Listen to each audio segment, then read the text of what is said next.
जळगावात रेल्वे अपघात. पुष्पक एक्सप्रेसमधून उड्या मारणाऱ्या प्रवाशांना बंगळुरू एक्सप्रेसची धडक. 7 ते 8 जणांचा मृत्यू. मुख्यमंत्र्यांनी व्यक्त केले दुःख. जळगाव जिल्ह्यातील परांडा रेल्वे स्थानकाजवळ भीषण रेल्वे अपघात घडला आहे. पुष्पक एक्सप्रेसमध्ये आग लागल्याची अफवा पसरल्यानंतर काही प्रवाशांनी घाबरून ट्रेनमधून उड्या मारल्या. त्याचवेळी समोरून येणाऱ्या बंगळुरू एक्सप्रेसने या प्रवाशांना धडक दिल्याने 7 ते 8 जणांचा मृत्यू झाला आहे. या दुर्घटनेची दखल घेत मुख्यमंत्री यांनी दुःख व्यक्त केले आहे. पुष्पक एक्सप्रेस जळगाववरून निघाल्यानंतर परांडा स्थानकाजवळ ब्रेक दाबल्याने घर्षण होऊन ठिणग्या उडाल्या. यामुळे काही प्रवाशांमध्ये आग लागल्याची अफवा पसरली आणि 35 ते 40 प्रवाशांनी घाबरून ट्रेनमधून उड्या मारल्या. दुर्दैवाने त्याचवेळी समोरून येणाऱ्या बंगळुरू एक्सप्रेसने या प्रवाशांना चिरडले. या अपघातात 7 ते 8 प्रवाशांचा मृत्यू झाला असून जखमींना तातडीने जवळच्या रुग्णालयात दाखल करण्यात आले आहे. जळगाव जिल्ह्यातील पाचोऱ्या नजीक अतिशय भीषण अशा प्रकारचा अपघात किंवा ही दुर्घटना घडलेली आहे आणि काही लोकांना ट्रेनमधनं धूर येतोय असं वाटल्यामुळे किंवा त्या ठिकाणी आग लागली आहे असं समज झाल्यामुळे त्यांनी ट्रेनमधनं उड्या घेतल्या आणि समोरून येणाऱ्या दुसऱ्या ट्रेनने त्यांना उडवलं आणि मोठा अपघात त्या ठिकाणी झालेला आहे. आमचे मंत्री गिरीश महाजनजी अपघाताच्या स्थळी पोहोचलेले आहेत. जे काही लोक मृत आहेत, जवळपास 10-11 लोक मृत असतील असा प्राथमिक अंदाज आहे. तेवढेच किंवा त्यापेक्षा जास्त लोक जखमी देखील असू शकतात. त्यामुळे सर्व जखमींची व्यवस्था ही करण्यात आलेली आहे. माझं जिल्हा प्रशासनाशी बोलणं झालंय, पोलीस प्रशासनाशी बोलणं झालं आणि मंत्री महोदयांशी बोलणं झालेलं आहे.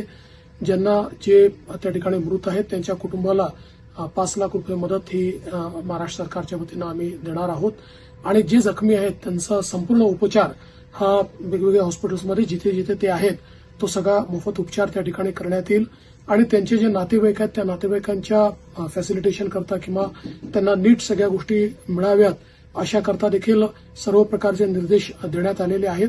अतिशय दुर्दैवी अशा प्रकारची घटना आहे आणि मंत्री आमचे गिरीश महाजन या संपूर्ण जी काही घटना आहे त्या घटनास्थळी पोहोचून सर्व प्रकारच्या गोष्टी हँडल करत आहेत. घटनास्थळी आरपीएफ जवान, रेल्वे पोलीस आणि रेल्वेचे अधिकारी दाखल झाले असून मदत आणि बचावकार्य सुरू आहे. लखनौहून छत्रपती शिवाजी महाराज टर्मिनसकडे येणारी पुष्पक एक्सप्रेस ही संध्याकाळी 4 वाजता जळगाव स्थानकावरनं पुढे निघाली. जळगाव स्थानकावरनं निघाल्यानंतर 5 वाजताच्या दरम्यान पचोरा स्थानकाच्या जवळ या गाडीमध्ये अलार्म चेन पुलिंगची घटना घडली. अलार्म चेन पुलिंगची घटना घडल्यानंतर ही गाडी थांबली. थांबलेल्या गाडीतून काही प्रवाशांनी रुळावरती उतरले. या प्रवाशांना बाजूच्या ट्रॅकवरनं येणाऱ्या कर्नाटक एक्सप्रेसला, जी की बेंगलोरवरनं नवी दिल्ली स्टेशनकडे जाते, या गाडीच्या ठोकर बसली. यातून जितकी माहिती अद्यापपर्यंत आपल्या हातात आलेली आहे त्यानुसार 6 ते 7 प्रवाशांना गंभीर दुखापत झालेली आहे. या प्रवाशांना आपण मदत करण्यासाठी आपण लोकल प्रशासनाच्या मदतीने, स्थानिक प्रशासनाच्या मदतीने, याचसोबत जे प्रायव्हेट हॉस्पिटल्स तिथे आहेत त्यांच्या मदतीने त्यांच्यापर्यंत वैद्यकीय मदत पोहोचवण्याचा प्रयत्न करतो आहोत. याचसोबत भुसावळ स्थानकावरनं जी ॲक्सिडेंट मेडिकल रिलीफ व्हॅन असती ती देखील या स्थानकासाठी रवाना झालेली आहे.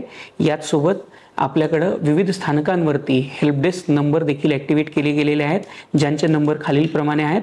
भुसावळ स्थानकावरती 8799982712, जळगाव स्थानकावरती 8799952519, मनमाड स्थानकावरती 7420058556, बरहानपूर स्थानकावरती 8263916314, खांडवा स्थानकावरती 8263916296, छत्रपती शिवाजी महाराज टर्मिनसवरती 02222694040, दादर स्थानकावरती 9136452387, कल्याण स्थानकावरती 8356848078, ठाणे स्थानकावरती 9321336747 आणि इगतपुरी स्थानकावरती 8657916263 या नंबरची योजना करण्यात आलेली आहे. ज्या प्रवाशांना किंवा प्रवाशांच्या नातेवाईकांना कुठल्याही प्रकारची माहिती जाणून घ्यायची आहे ते प्रवासी आणि नातेवाईक या नंबरवरती संपर्क करू शकतात. माझ्या चॅनलला सबस्क्राईब करा आणि बेल आयकॉन दाबा जेणेकरून तुम्हाला माझे नवीन व्हिडिओ मिळतील.